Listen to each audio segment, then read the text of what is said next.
అందరికీ షలోం. అందరికీ షలోం. ప్రియమైనటువంటి వారులారా, దేవుని యొక్క మహా గొప్ప కృప చేత ఈ యొక్క 40 దినములు లెంట్ డేస్ ప్రారంభంలో ఉన్నాం మనము. కాబట్టి ప్రభు అయినటువంటి యెహోవా మెస్సియా యొక్క శ్రమలను మనము ధ్యానిస్తూ ఉన్నాం. పరిశుద్ధాత్మ దేవుడు తన వాక్యం ద్వారా మనకు తెలియచేస్తూ వస్తున్నాడు. కాబట్టి నేటి దినమున ప్రభు అయినటువంటి యెహోవా మెస్సియా వారి శ్రమలలో మత్తయి సువార్త 4వ అధ్యాయము 1, 2, 3, 4 ఆ యొక్క 10 వచనాల వరకు మనం ధ్యానిస్తున్నాం. ప్రభు అయినటువంటి యెహోవా మెస్సియా ఆయన జీవితంలో కలిగినటువంటి రెండవ శ్రమ. ఆయన పుట్టినప్పుడే హేరోదు తన సైన్యమును పంపించి శోధించాడు. అవును ప్రియమైనటువంటి వారులారా, ఈ మత్తయి సువార్త 4వ అధ్యాయంలో సాతాను చేత శోధింపబడ్డాడు ప్రభు అయినటువంటి యెహోవా మెస్సియా వారు. సాతాను చేత శోధింపబడ్డాడు. లోకంలో ఎన్నో శోధనలు వస్తాయి. కానీ సాతాను ఆయనను మనుష్య కుమారుడిని ఆయనను ఎలాగో శోధించాడు. పరిశుద్ధ గ్రంథంలో మనం చూసినట్లయితే అప్పుడు యెహోవా అపవాది చేత శోధింపబడుటకు ఆత్మ వలన అరణ్యమునకు కొనిపోబడను. 40 దినములు 40 రాత్రులు ఉపవాసం ఉండిన పిమ్మట. లేఖనము బహు జాగ్రత్తగా చదవాలి ప్రియమైనటువంటి వారులారా. అప్పుడు యెహోవా అపవాది చేత శోధింపబడుటకు ఆత్మ వలన అరణ్యమునకు కొనిపోబడను. ఆయన యోహాను చేత బాప్తిస్తం పొందాడు. పరిశుద్ధాత్మ దేవుని యొక్క ఆత్మ ఆయన పైనికి ఆ యొక్క ఆత్మ దిగింది. ఆయన తన మహిమను లోకమునకు చూపెట్టుటకు ప్రారంభమయ్యింది. ఆయన అపవాది చేత శోధింపబడుటకు ఆత్మ చేత అరణ్యమునకు కొనిపోబడ్డాడు. పరిశుద్ధాత్మ చేత, ఎలోహిం యొక్క ఆత్మ చేత, దేవుని ఆత్మ చేత అరణ్యమునకు కొనిపోబడ్డాడు. ఆ పరిశుద్ధాత్మ నడిపించింది అతనికి, అరణ్యమునకు నడిపించింది. ఎందుకు అరణ్యమునకు నడిపించబడ్డాడు? ఆయన పరిశుద్ధాత్మ ప్రేరేపణతో ఆయన అరణ్యమునకు వెళ్ళాడు. ఆ యొక్క అరణ్యంలో ఏకాంతమైనటువంటి స్థలము. సాతాను అపవాది పరీక్షించాడు ఆయనను. అపవాది చేత శోధింపబడుటకు ఆయన అరణ్యమునకు కొనిపోబడ్డాడు. అవును ప్రియమైనటువంటి వారులారా, మోషే 40 సంవత్సరాలు అరణ్యములో సిద్ధపడ్డాడు. 400 సంవత్సరాల యొక్క కఠిన దాస్యం నుంచి ఇశ్రాయేలుని విడిపించుటకు మోషే 40 సంవత్సరాలు అరణ్యంలో సిద్ధపడ్డాడు. ప్రభు అయినటువంటి యెహోవా మెస్సియా వారు 40 దినములు ఆయన అరణ్యములో సిద్ధపడ్డాడు తన మహిమను లోకమునకు చూపెట్టుటకు. ఎందుకంటే ఆయన మానవుడు, మనుష్య కుమారుడుగా భూమి మీదకి వచ్చాడు కాబట్టి. అవును ప్రియమైనటువంటి వారులారా, ఆత్మ వలన నడిపింపబడినటువంటి శోధన ఇది దేవుని చేత ధృవీకరించబడినది. వెంటనే ఆ యొక్క శోధన వచ్చింది ఆయన పరిశుద్ధాత్మ చేత. ఆ శోధన యొక్క ఉద్దేశం ఏమై ఉన్నది? సాతాను యెహోవాను పడగొట్టడానికి ప్రయత్నించాడు. ఈ యొక్క వచనంలో అపవాది చేత శోధింపబడుటకు, అపవాది సాతాను ఆయనను పడగొట్టడానికి ఆ యొక్క శోధనను తీసుకొని వచ్చాడు. అవును ప్రియమైనటువంటి వారులారా, ఆయన 40 దినములు 40 రాత్రులు, ఆయన 40 దినములు 40 రాత్రులు ఆ పరీక్షా కాలం. ఇది కూడా ఈ 40 దినములు లెంట్ డేస్ మనకు కూడా పరీక్షా కాలం. మనం శుద్ధిపరచుకునేటకు పరీక్షా కాలం. అవును ప్రియమైనటువంటి వారులారా, ఆహారం లేకుండా ఆయన మనుష్య కుమారుడు ఆహారం లేకుండా తనను తాను సిద్ధపరచుకున్నాడు. 40 దినములు ఉపవాసం ఉండి తర్వాత ఆయన ఆకలి కొన్నాడు. అవును ప్రియమైనటువంటి వారులారా, వాక్యము చేత మనల్ని మనం సిద్ధపరచుకునేటకు ఈ 40 దినములు ఒక గొప్ప ధన్యత, ఒక అవకాశం. అవును ప్రియమైనటువంటి వారులారా, మోషే 40 దినములు సినాయి పర్వతం మీదకి వెళ్ళి ఉపవాసం ఉన్నాడు. తర్వాత ఏలియా 40 దినములు ఆ యొక్క ఆహారమును భుజించి పరిగెత్తారు. యెహోవా మెస్సియా వారు కూడా 40 దినములు ఆయన మనుష్యుడుగా ఉన్నప్పుడు లోకంలో ఆయన ఉపవాసం ఉన్నాడు. అవును ప్రియమైనటువంటి వారులారా, 40 దినములకు 40 సంవత్సరములకు పరిశుద్ధ గ్రంథంలో ఒక ప్రత్యేకత కలదు. ఆయన ఆకలి కొనెను. యెహోవా మానవుడే, ఆయన దేవుడే అయినా ఆయన భూమి మీద మానవుడు కాబట్టి నిజమైన మనిషిగా ఆయన ఆకలిని అనుభవించాడు. అందుకే ఆయన మన బలహీనతలను వహించి ఆయన మన బలహీనతలను వహించాడు, మనుష్యుడుగా వచ్చాడు ఆయన. అవును ప్రియమైనటువంటి వారులారా, శోధనకు ముందు సిద్ధపడాలి. మోషే సిద్ధపడ్డాడు 40 సంవత్సరములు ఇశ్రాయేలును విడిపించుటకు. ప్రభు అయినటువంటి యెహోవా మెస్సీయ వారు సిద్ధపడ్డారు 40 దినములు. మోషే సిద్ధపడ్డాడు 10 ఆజ్ఞలు తీసుకొని కిందికి రావడానికి 40 దినములు ఉపవాసం ఉండి దేవుని సన్నిధిలో. అవును ప్రియమైనటువంటి వారులారా, బలహీనమైనటువంటి సమయంలోనే సాతాను దాడి చేస్తాడు. మోషే ఆ కిందికి వచ్చినప్పుడు ఇశ్రాయేలీలందరూ చెడిపోయి ఉన్నారు కాబట్టి ఆ రాతి పలకలను పగలగొట్టారు. మరలా రెండవసారి వెళ్ళి దేవునితో 40 దినములు ఉపవాసం ఉండి ఆ యొక్క రాతి పలకలను రాసుకొని తీసుకొని వచ్చాడు మోషే. అవును ప్రియమైనటువంటి వారులారా, బలహీనమైనటువంటి సమయంలోనే సాతాను దాడి చేస్తాడు. కాబట్టి ఆ యొక్క 3వ వచనం మనకు తెలియచెప్తూ ఉన్నది, ఆ శోధకుడు ఆయన ఎదుకు వచ్చి నీవు దేవుని కుమారుడవైతే, నీవు దేవుని కుమారుడవైతే, నీవు విశ్వాసివైతే అని అతడు సాతాను ఎత్తి చూపుతాడు. నీవు దేవుని కుమారుడవైతే ఈ రాళ్ళు రొట్టెలగునట్లు ఆజ్ఞాపించుమని మరలా శోధిస్తున్నాడు శోధకు. అవును ప్రియమైనటువంటి వారులారా, ఆయన యొక్క గుర్తింపు పైన సందేహాన్ని కలిగిస్తాడు. నీవు విశ్వాసివైతే దేవుడు నీకు ఈ కార్యం చేస్తాడు, నీవు నిజమైనటువంటి విశ్వాసంలో ఉంటే దేవుడు నీ పట్ల గొప్ప కార్యం చేస్తాడు. ఇది సాతాను యొక్క ఆలోచన. అందుకే శోధన, సాతాను తీసుకొచ్చినటువంటి శోధన, నీవు దేవుని కుమారుడవైతే అనే ఒక సందేహాన్ని కలిగిస్తూ ఉన్నాడు. ఈ లోకంలో కూడా మనము కూడా నిజముగా నీవు యోబు దగ్గరికి వచ్చారు అతని స్నేహితులు, నీవు నిజముగా భక్తుడి అయితే, నీ దేవుడు నిజమైతే నీకెందుకు ఇట్లా జరిగింది అని యోబును కూడా శోధించారు. అవును ప్రియమైనటువంటి వారులారా, మనము కూడా మనుషులమే, మానవ మాతృలమే, కానీ మనము దేవుని యందు విశ్వాసం ఉంచాం. ఎంతటి శోధన వచ్చినా కూడా నిజంగా దేవుడు ఇంత శోధనను మాకు కలిగిస్తాడా అనేటువంటి సందేహము సాతాను పంపిస్తుంది. అవును ప్రియమైనటువంటి వారులారా, అందుకే సాతాను శోధించాడు ప్రభు అయినటువంటి యెహోవా మెస్సీయ వారిని, నీవు మనుష్య కుమారుడు, నీవు దేవుని కుమారుడవైతే ఈ రాళ్ళు రొట్టెలగునట్లు ఆజ్ఞాపించుము. 3వ వచనము మత్తయి సువార్త. నీవు దేవుని కుమారుడవైతే అనేటువంటి ఒక సందేహాన్ని తీసుకొని వస్తుంది. ఈ దినమున కూడా సాతాను నీకు ఒక సందేహాన్ని వదిలిపెట్టింది. నీవు విశ్వాసమైతే నిజంగా నీ దేవుడైతే అనేటువంటి ఒక సందేహమును తీసుకొని వస్తుంది. యోబుకు కూడా ఆ యొక్క సందేహం తీసుకొని వచ్చి, అవును ప్రియమైనటువంటి వారులారా, అటువంటి సందేహంలో, అటువంటి శోధనలో ఎవరు కూడా ఉండవు. మనము ప్రభు అయిన యెహోవా మెస్సీయ వారు మన పాపముల నిమిత్తము మరణించి 3వ దినమున సజీవుడై తిరిగి లేచారనేటువంటి బలమైనటువంటి పునాది మీద కట్టబడినటువంటి విశ్వాసము నిజమైనటువంటి విశ్వాసం. దేవుడు మనకు మేలు చేస్తేనే దేవుడు కాదు, ఆయన నిజముగా సర్వశక్తి గల దేవుడు. యెహోవా మెస్సీయ అందరికీ ప్రభు, ఆయన లోకములకును సృష్టికి ఆయన సర్వశక్తి గల దేవుడు. అవును ప్రేమైనటువంటి వారు. అందుకే ఆదికాండం 33వ అధ్యాయం 22వ ఏలేలోహే ఇశ్రాయేల్, ఇశ్రాయేల్ దేవుడే దేవుడు. కాబట్టి సాతాను శోధిస్తాడు.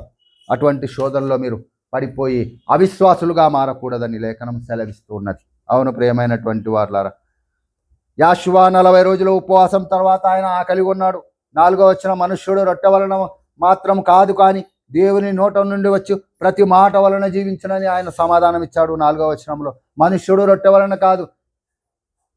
అవును ప్రియమైనటువంటి వారులారా, మనుష్యుడు రొట్టె వలన కాదు, దేవుని నోట నుంచి వచ్చి ప్రతి మాట వలన జీవించు. అవును ప్రియమైనటువంటి వారులారా,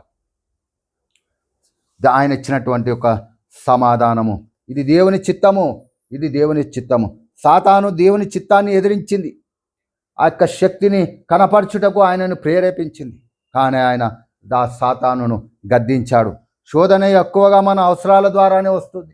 లోకంలో దేవుని కుమారులని గుర్తింపు లేకుండా మీ పైన దాడి చేస్తుంది శోధన. అవును ప్రియమైనటువంటి వారులారా, 4వ అధ్యాయం 4వ వచనంలో మనం చూసినట్లయితే, మనుష్యుడు రొట్టె వలన కాదు కానీ ఆయన నోట నుండి వచ్చి ప్రతి మాట వలన మనుష్యులు జీవించెదరని ఆయన సెలవిచ్చుకుంటూ వాక్యం ద్వారా సమాధానం ఇచ్చాడు. ఆయన వాక్యము ద్వారా సమాధానం ఇచ్చాడు. అవును ప్రియమైనటువంటి వారులారా, వాక్యము ద్వారా ఆయన సమాధానం ఇచ్చుకుంటూ వచ్చాడు. కాబట్టి మనం కూడా ప్రార్థన ద్వారా సమాధానం ఇవ్వాలి. ఈ దినములలో ప్రార్థన ద్వారా సమాధానం ఇవ్వాలి. మనం కూడా ప్రభు అయినటువంటి యెహోవా మెస్సియా ఆయన వాక్యము ద్వారా సమాధానం ఇచ్చాడు. ఇది మన విశ్వాసంలో ప్రార్థన ద్వారా సమాధానం ఇవ్వాలి. ఇది దేవుని యొక్క గొప్ప కృప మన పట్ల. అవును ప్రియమైనటువంటి వారులారా, 4వ అధ్యాయం 4వ వచనమును మనము ధ్యానిస్తూ ఉన్నాం. వ్రాయబడి ఉన్నది. ఆయన ఏమని సమాధానం ఇచ్చాడు?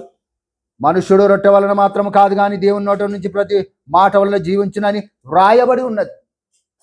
కొత్తగా ఆయన ఏమీ చెప్పలేదు. వ్రాయబడి ఉన్నదనేటువంటి లేఖనమును బట్టి సాతాను గద్దించాడు ఆయన. కొత్తది ఏది కూడా చెప్పలేదు. అవును ప్రియమైనటువంటి వారులారా, వ్రాయబడి ఉన్నది. ఇదిగో దేవుడు ఈ యొక్క మాటను రాయబడి ఉన్నది యొక్క ధర్మశాస్త్రంలో. అంతటా అపవాది పరిశుద్ధ పట్టణమునకు ఆయన తీసుకొని పోయాడు. పరిశుద్ధ పట్టణమునకు ఆయనను తీసుకొని వెళ్ళాడు ఆ యొక్క అపవాది. 4వ అధ్యాయం 5వ వచనంలో అపవాది ఆయనను పరిశుద్ధ పట్టణమునకు తీసుకొని వెళ్ళి దేవాలయము శిఖరమును ఆయన నిలవబెట్టాడు. దేవాలయం యొక్క శిఖరము పరిశుద్ధమైనటువంటిది. దేవాలయము యొక్క పైన శిఖరమునకు ఆయన సాతాను తీసుకొని వెళ్ళాడు. ఆ దేవాలయము అధికారము పైన ఆ శిఖరము గర్వమునకు సాదృశ్యం. దేవాలయపు శిఖరము దేనికి సాదృశ్యం? గర్వమునకు సాదృశ్యం. అవును ప్రియమైనటువంటి వారు, బైబిల్ పండితులు ఆ యొక్క వివరణను రాసుకుంటూ వచ్చారు. ఆ యొక్క గర్వమును ప్రదర్శించింది సాతాను. అపవాది మరో శోధనను, ఇప్పటికీ ఎన్ని శోధనలు అయినాయి? ఆయనను అపవాది అరణ్యమునకు కొనిపోబడ్డాడు. మొదటి శోధన. రెండవ శోధన రొట్టెను ఆయన ఆకలిగా ఉన్నప్పుడు నీవు దేవుని కుమారుడివైతే అని శోధించింది. మూడవ శోధన నీవు రాళ్ళను రొట్టెలు చేసుకుని తినమని శోధించింది. ఇది ఒక 4వ శోధన. మరలా 4వ శోధన ఆయన దేవాలయపు యొక్క శిఖరపు అంచునకు తీసుకొని వెళ్ళింది. అది గర్వమునకు సాదృశ్యము, దేవాలయపు యొక్క శిఖరం. అవును ప్రియమైనటువంటి వారులారా, ఆయన ఇది గర్వమునకు సాదృశ్యం. అక్కడికి తీసుకొని వెళ్ళి ఆ యొక్క విశ్వాసాన్ని పరీక్షించింది ఆ యొక్క సాతాను. అరణ్యంలో ఆయన శోధింపబడుతున్నాడు. ఆ సాతాను దురాత్మ అతన్ని తీసుకొని ఎత్తైనటువంటి ఆ శిఖరమునకు తీసుకొని వెళ్ళి ఆ ప్రదర్శన మొత్తం చూపించింది. కాబట్టి ప్రభు అయినటువంటి యెహోవా మెస్సియా వారు ఏమని ఆయన సెలవిచ్చారు? నీవు యెరూషలేము పరిశుద్ధ పట్టణము, అక్కడ పరిశుద్ధ పట్టణంలో ఆ యొక్క ఆలయంలో ఆయనను శోధించుటకు ఆ స్థలంలో సాతాను అతన్ని తీసుకొని వెళ్ళింది. కాబట్టి పరిశుద్ధమైన చోట కూడా మనము అప్రమత్తంగా ఉండాలి అని మనకు ఆత్మీయ సత్యము. పరిశుద్ధమైనది యెరూషలేము మందిరము. అక్కడ కూడా మనము సాతాను వాక్యంతో మాట్లాడింది. పరిశుద్ధ గ్రంథంలో వాక్యంతో మాట్లాడింది. ఈ రాళ్ళు రొట్టెలగునట్లు నీవు చేసుకొని తినమని వాక్యము తీసుకొని వచ్చింది. మందిరంలోనికి వచ్చింది. ఇదిగో ఆ మందిరము గోపురం పైకి తీసుకొని వెళ్ళింది సాతాను. ఇదిగో నీవు దేవుని కుమారుడివైతే ఇక్కడి నుంచి దూకు, నీ పాదములు తగలకుండా దూతలు నిన్ను పట్టుకుంటారని కీర్తనల గ్రంథము 91వ అధ్యాయంలో రాయబడి ఉన్నది లేఖనం అని మరలా చూపిస్తుంది శోధన. అది ఈ 4వ శోధనను చూపిస్తుంది సాతాను. అవును ప్రియమైనటువంటి వారులారా, మన హృదయం పరిశుద్ధంగా ఉండాలి. మందిరమునకు వెళ్ళిన వాక్యం చదివేటప్పుడైనా మనం మందిరంలో ఉన్నాము కదా అంటే శోధకుడు వచ్చి అక్కడ కూడా శోధిస్తాడు. అవును ప్రియమైనటువంటి వారులారా, యెహోవా మెస్సియాని సాతాను యెరూషలేము మందిరం యొక్క గోపురమునకు తీసుకుని వెళ్ళి శోధించింది. పవిత్రమైనటువంటి స్థలంలో కూడా శోధన. అవును ప్రియమైనటువంటి వారులారా, 4వ అధ్యాయం 6వ వచనం మనకు లేఖనం సెలవిస్తున్నది. 4వ అధ్యాయం, నీవు దేవుని కుమారుడివైతే నీవు క్రింద పడవేము, నీవు క్రింద పడము, ఆయన తన దూతలకు నీ విషయమై ఆజ్ఞాపించు, నీ పాదము రాయికి తగలకుండా నిన్ను చేతుల మీద ఎత్తుకుంటారని మరలా శోధిస్తూ ఉన్నది. అవును ప్రియమైనటువంటి వారులారా, ఆయన సర్వశక్తి గల దేవుని యొక్క కుమారుడుగా భూమి మీద మనుష్య కుమారుడుగా ఆయన ఉన్నాడని సాతాను గుర్తించింది. సాతాను మనలాంటి మనుషుల దగ్గరికి వస్తే మనం ఏమైపోతామో తెలియదు. అవును ప్రియమైనటువంటి వారులారా, ఆయన పైనకే ఆయన తను ఎదురించాడు, వాక్యము చేత ఎదురించాడు. దేవుని పిలుపు మళ్ళీ ఆ యొక్క శోధకుడు పరీక్షిస్తూ ఉన్నాడు. నీవు మనుష్య కుమారుడవైతే, దేవుని కుమారుడవైతే ఇక్కడి నుంచి దూకము, దేవదూతలు వచ్చి నేను ఆ యొక్క రాతికి తగలకుండా పట్టుకుంటారని ఆ లేఖనము 4వ అధ్యాయము 6వ వచనము వివరణ ఇస్తూ ఉన్నాడు. అవును ప్రియమైనటువంటి వారులారా, 91వ కీర్తన ముందుగానే వ్రాయబడి ఉన్నది. 91వ కీర్తన, నీ పాదము ఆయన రాతికి తగలకుండా దూతలు నిన్ను కాపాడుతారని లేఖనము రాయబడి ఉన్నది. అవును ప్రియమైనటువంటి వారులారా, నీ మార్గములన్నిటిలోనూ నీ పాదము రాయికి తగలకుండా ఇది దేవుని చిత్తమని 91వ కీర్తనలో రాయబడి ఉన్నది. ఆ యొక్క లేఖనంతో దేవుని శోధిస్తూ ఉన్నది. అవును ప్రియమైనటువంటి వారులారా, ప్రతి వాక్యం సరైనటువంటి సందర్భంలో మనము జ్ఞాపకం చేసుకోవాలి. 4వ అధ్యాయం 7వ వచనంలో కూడా ఆయనతో శోధిస్తూ ఉన్నది. ఏమని శోధిస్తూ ఉన్నది? మళ్ళీ వాక్యంతోనే ఆయన శోధిస్తూ ఉన్నది. 7వ వచనంలో, ప్రభు అయినటువంటి నీ పాదం ఎప్పుడైనా రాతికి తగలకుండా వారు నేను చేతులతో ఎత్తుకొందరు అని వ్రాయబడి ఉన్నది అని ఆయనతో చెప్పారు. సాతాను కూడా వాక్యం తీసుకొని వస్తుంది. ఇదిగో 91వ కీర్తనలో నీ పాదం భూమికి తగలకుండా ఆయన దూతల ద్వారా నిన్ను కాపాడుతానని వాక్యమే తీసుకొని వస్తుంది. కానీ ఆయన సమాధానం ఏమై ఉన్నది? ప్రభు అయిన నీ దేవుని నీవు శోధించవలదని మరి ఒక చోట వ్రాయబడి ఉన్నదని ఆ సాతానుతో ఆయన సమాధానం ఇచ్చాడు. నీ దేవుడైన యెహోవాను శోధింపవలదు. అరణ్యంలో ఇశ్రాయేలీయులు శోధించిరి, అరణ్యంలో రాలిపోయారు. యోబు దగ్గర ఉన్నటువంటి స్నేహితులు శోధించారు, దేవుని శోధించారు. దేవుని యొక్క ఉగ్రత వారిపైకి వచ్చింది. అవును ప్రియమైనటువంటి వారులారా, మనము దేవుని శోధింపకూడదు. అరణ్యంలో మస్సా యొద్ద ఆ యొక్క ఇశ్రాయేలీయులు శోధించారు. ఆ పూరెళ్ళు వచ్చి వారు ఆహారమును భుంజించారు, కానీ వారు నశించిపోయారు. అవును ప్రియమైనటువంటి వారులారా, దేవుని ఎప్పుడు కూడా శోధింపకూడదు. నాకు ఈ అవసరత ఉంది, ఆ అవసరత ఉంది, నా అవసరాలు తీర్చు, అప్పుడే నీవు దేవునివని మనం ఎప్పుడు కూడా శోధించకూడదని లేఖనం సెలవిస్తూ ఉన్నది. అవును ప్రియమైనటువంటి వారులారా, దేవుడు తన గొప్ప ధన్యతను తెలియచెప్తూ వస్తున్నాడు. మరలా అపవాది ఆయనను అతి ఎత్తైనటువంటి పర్వతం, 4వ అధ్యాయం 8వ వచనంలో, అతి ఎత్తైనటువంటి పర్వతమునకు తీసుకొని వెళ్ళి లోకరాజ్యములన్నీ తన మహిమతో కూడా ఆయన చూపించుకుంటూ వచ్చింది. అపవాది మరలా యొక్క శోధనను తీసుకొని వచ్చింది. అపవాది ఎప్పుడు విడిచిపెట్టిపోలేడు. ఎప్పుడు ఆయనతోనే ఉన్నాడు, శోధిస్తూ ఉన్నాడు. ఆ జీవిత కాలం అంతా కూడా అపవాది మన వెంటే ఉంటాడు. ఎప్పుడు మృంగుదునా అని మనతోనే ఉంటాడు. అవును ప్రియమైనటువంటి వారులారా, లూకాసు వార్త 4:13 రాయబడి ఉంటుంది, శోధన మనతోనే ఉంటుంది ఎప్పుడు కూడా. ఆ యొక్క పర్వతపు ఎత్తైనటువంటి పర్వతం పైనకి తీసుకొని వెళ్ళాడు శోధకుడు. లోకరాజ్యములన్నిటిని, తన మహిమనంతటిని చూపించాడు. ఈ లోకమునకు జనకుడు ఎవరు? సాతాను. అబద్ధమును మీ తండ్రి అపవాది అని లేఖనము సెలవిస్తూ ఉన్నది. మీ తండ్రి అపవాది, జనకుడు అబద్ధమునకు జనకుడు. అవును ప్రియమైనటువంటి వారులారా, ఈ లోకము సాతానుది కాబట్టి, సాతానుకు అప్పచెప్పబడింది కాబట్టి, దేవుని అధికారం భూమి మీద ఇంకా లేదు. దేవుని అధికారం వస్తే పరలోకమందు మీ చిత్తము నెరవేరినట్లు భూమి అందును మీ చిత్తము నెరవేర్చబడవును కాక. పరలోక ప్రార్థన. అవును ప్రియమైనటువంటి వారులారా, ఈ లోక రాజ్యములన్నిటినీ ఆయనకు చూపించింది, అధికారమును చూపించింది, మహిమను చూపించింది, లోక మహిమను చూపించింది. అయినా కూడా ఆయన ఏమని సెలవిచ్చాడు? సాతానా, నీ దేవునికి మాత్రము నమస్కరించవలనని మాటను ఆయన సెలవిచ్చుకుంటూ వచ్చాడు. నువ్వు సాగిలపడి నాకు నమస్కారం చేసిన ఎడల వీటన్నిటినీ నీకు ఇచ్చేదని ఆయనతో చెప్పు. 4వ అధ్యాయం 9వ వచనం, నీవు సాగిలపడి నాకు నమస్కారం చేసిన ఎడల వీటన్నిటినీ నీకు ఇచ్చేదను. ఈ లోక రాజ్యములన్నిటిని వాటి మహిమను ఆయనకు చూపించింది. నీవు నాకు సాగిలపడి నమస్కరిస్తే వీటన్నిటినీ నీకు ఇచ్చేదను. అందుకే దేవుడు పరిశుద్ధ లేఖనములు ఏమని చెప్తున్నాడు? ఏ మనుష్యుడును 2 యజమానులకు దాసుడుగా ఉండనేరడు. అతడు లోకమునకైనను ధనముకైనను లేదా దేవునికైనను దాసుడుగా ఉండగలడు. అవును ప్రియమైనటువంటి వారులారా, ఈ లోకము సాతానుది. సాతాను రాజ్యం వెళ్తున్నాడు. ఈ రాజ్యములన్నిటిపైన ఆ అధికారం సాతానుకున్నది. అందుకే ఈ లోక మహిమనంతటిని ఆయన చూపించినప్పుడు ఆయన శోధింపబడుతూ వస్తున్నాడు. తర్వాత ఆయన ఏమని సమాధానం ఇచ్చాడు? ప్రభు అయిన దీని దేవునికి మొక్కి ఆయనకు మాత్రం సేవింపవలనని వ్రాయబడి ఉన్నది. లేఖనముతోనే సమాధానం ఇస్తున్నాడు.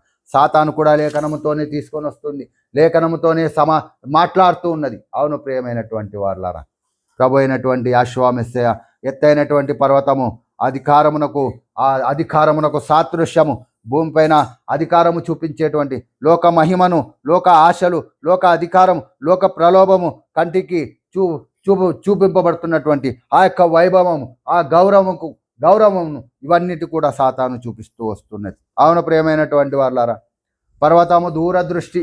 పర్వతం అంటే ఇదిగో ఈ రాజ్యములన్నిటినీ మీకు నేను ఇస్తానని సాతాను తెలియచెప్తూ వస్తుంది.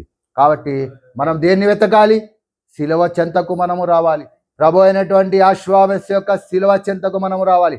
లోకములోనికి మనం వెళ్ళకూడదు. ఎందుకంటే లోకము దాని ఆశయు గతించును. మనము శిలువ చెంతకు మనము రావాలి. అవును ప్రియమైనటువంటి వాళ్ళ, అందుకే ఈ 40 దినములు సిద్ధపడండి.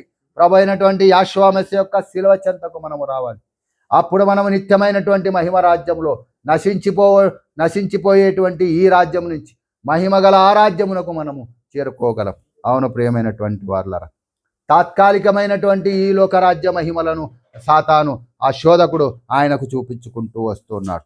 అవును ప్రియమైనటువంటి వాళ్ళారా, నీవు నాకు నమస్కరించి ఆరాధించమని ఆ సమస్తము నీకు ఇస్తానని శోధకుడు సెలవిచ్చాడు. కానీ స్పష్టమైనటువంటి షరతులు పెట్టుకుంటూ వస్తున్నాడు సాతాను. ఈ రాళ్ళు రొట్టెలగునట్లు చేసుకొని తిను, నీవు దుంకు దేవదూతలు పట్టుకుంటారు, లేఖనమే తీసుకొని స్పష్టమైనటువంటి ఆధారాలు, వాక్యాలు తీసుకొని వస్తున్నాడు. కానీ ఆయన కూడా వాక్యముతోనే సమాధానం ఇచ్చి వెళ్ళగొట్టాడు, గద్దించాడు చివరికి. అవును ప్రియమైనటువంటి వార్లారా, శిలువ లేకుండా రాజ్యమును ఇచ్చాడు సాతాను. మనమైతే శిలువ చెంతకు నడుస్తాము. ఆ ప్రభు అయినటువంటి యెహోవా మెస్సియా మనుష్య కుమారునికి ఆయన అన్ని సమకూరుస్తానని చెప్తూ వస్తున్నాడు. అవును ప్రియమైనటువంటి వార్లారా, కానీ ఆ యొక్క అధికారమునకు ఆయన లోబడలేదు. ఆయన పరిశుద్ధాత్మ చేత అభిషేకింపబడి యోహాను ఇచ్చిన బాప్తిస్వానికి లోబడి దేవుని యొక్క ఆత్మను పొంది పరిశుద్ధాత్మ చేత నడిపింపబడుతున్నాడు. కాబట్టి దేనికి లొంగలేదు. ఈ దినమున మనము కూడా శిలువ చెంతకు వచ్చి ప్రార్థన ద్వారా యెహోవా యొక్క ఆత్మను, పరిశుద్ధాత్మను పొంది ప్రలోభాలకు లొంగకుండా, శోధనకు లోబడకుండా మనము కూడా ఆ యొక్క శిలువ చెంతకు మనము ప్రార్థన ద్వారా, విశ్వాసము ద్వారా, మరణ పునరుత్థానము పైన కట్టబడినటువంటి విశ్వాసములో మనము నిలవబడి మనము ఆయన చెంతకు చేరాలి. అవును ప్రియమైనటువంటి వారులారా, సాతాను మార్చివేయగలదు, సమస్తమును శోధించగలదు. కాబట్టి అట్టి శోధనకు లొంగకూడదు మనము కూడా. కాబట్టి అనుదిన శిలువ ధ్యానములో మనం ఈ దినమున మత్తయి సువార్త 4:2-1-10 సాతాను ఎన్ని రకాల శోధనలు చేశాడో మనము చూసాము. కాబట్టి ఆ యొక్క శిలువ ద్వారా ఆయన మహిమను పొందాడు. కాబట్టి తన మహిమను లోకమునకు చూపించాడు. సాతాను యొక్క మహిమకు లోబడలేదు ప్రభు అయినటువంటి యెహోవా మెస్సియా. దేవుని యొక్క మహిమను ఆయన భూమి మీద చూపించాడు. ఆయన మానవుడే. ఎప్పుడైతే ఆయన మరణించాడో, శిలువ మ్రానులో మరణించి తిరిగి లేచాడో, అప్పుడు ఆయన సర్వశక్తి గల దేవుడుగా, మరణమును జయించినటువంటి దేవుడుగా నిరూపించబడ్డాడు. అవును ప్రియమైనటువంటి వారులారా, ఆరాధన దేవునికి మాత్రమే చేయాలి. లోకమునకు చేయకూడదు, ధనమునకు చేయకూడదు, సాతానుకు లోబడకూడదు. కాబట్టి అనుదినము శిలువ ధ్యానమును మనం ధ్యానిస్తున్నాం. మరలా రేపటి దినమున కూడా ఆ యొక్క శిలువ ధ్యానము 40 దినములు, 40 అంశములు. ప్రతిరోజు ఒక విషయమునే మనము ఒకటి చెప్పిన చోట అదే మాటను మళ్ళీ రేపు చెప్పం. ఇది పరిశుద్ధాత్మ చేత బోధింపబడుతూ ఉన్నాం, నడిపింపబడుతూ ఉన్నాం. కాబట్టి అనుదినము ఒక శ్రమను జ్ఞాపకం చేసుకొని మనము కూడా ఆ యొక్క శ్రమను సహించువాడు ధన్యుడు.